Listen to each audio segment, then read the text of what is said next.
taxes am I able to defer? Great question. Federal tax capital gains states either 15 or 20%, depending on your taxable income. So 20% if your taxable income is above 445,000 if single, and above 501,000 if married, filed jointly. The investment income tax, or the Obama tax, is 3.8% of AGI, or 200%, rather 200K above single, or 250 married. And then depreciation recapture. This is something that a lot of people are not familiar with, or not even on their radar. So every year, whether you recognize it or not, you're depreciating the property as an income property. So if you were to depreciate this property for 20 years and then decide you wanted to sell it and not reinvest using a 1031 exchange, the government is going to ask that you pay 25% back of that of which has been written off. So let's say you have an asset for $1 million. The land value is 200,000. The improved is 800.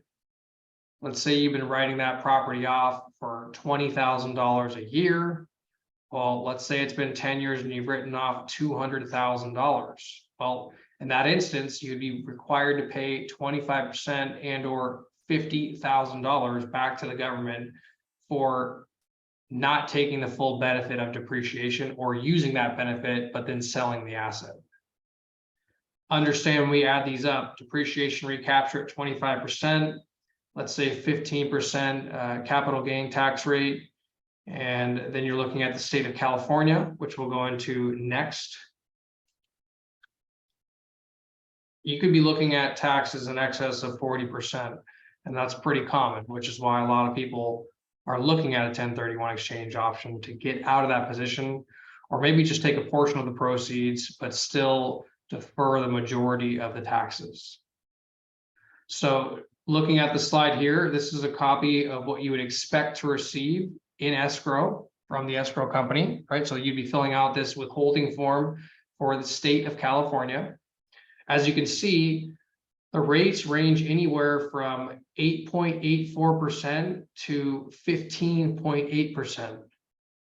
So understand, when you add this up with depreciation recapture, the federal tax capital gain rate, again, we could be looking at a tax rate of excess of 40%. That's not uncommon. So hopefully this gives you a good idea of what you're looking at and why you'd be looking to defer the taxes on an income property.